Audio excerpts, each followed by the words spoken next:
நம் இருதயமானது கர்த்தருடைய வார்த்தையால் நிரம்பி இருக்க வேண்டும்.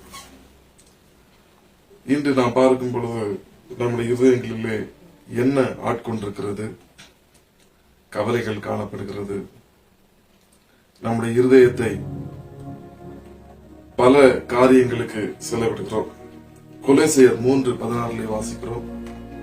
கிறிஸ்துவின் வார்த்தையானது நமது இருதயங்களிலே பூரணமாக வாசம் செய்ய வேண்டும் என்று. நம்ம வாழ்க்கையிலே நம்முடைய இருதயத்திலே கர்த்தருடைய வார்த்தையை வைத்திருக்க வேண்டும். அந்த கர்த்தருடைய வார்த்தையை அடுத்த தலைமுறையினருக்கு, நம்முடைய பிள்ளைகள், பேர பிள்ளைகளுக்கு போதிக்கும்படியாக நாம் கர்த்தரால் சொல்லப்பட்டிருக்கிறோம். 7ஆம் வசனம், நீ அவைகளை உன் பிள்ளைகளுக்கு கருத்தாய் போதித்து.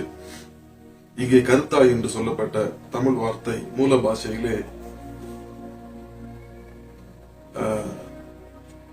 நம்ம ஒரு கத்தியை எப்படி தீட்டுகிறோமோ அது போல கூர்மையாக்குதல், ஒரு பட்டயத்தை கூர்மையாக்குதல், திரும்ப திரும்ப சொல்லுதல் என்ற மூல எபிரேய மூல பாஷை காணப்படுகிறது.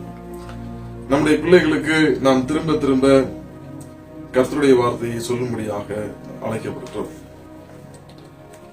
2வது குறிப்பு, நிலைத்திருக்கும் விசுவாசமானது வெளிப்புறமாக நகர்கிறது.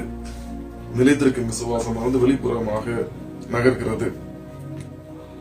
7ஆம் வசனத்தில் குறிப்பா சொல்லப்பட்டிருக்கிறது, நீ வீட்டில் உட்கார்ந்திருக்கிற போதும், வழியில் நடக்கிற போதும், படுத்துக் கொள்கிற போதும், எழுந்திருக்கிற போதும் அவைகளை குறித்து பேச வேண்டும்.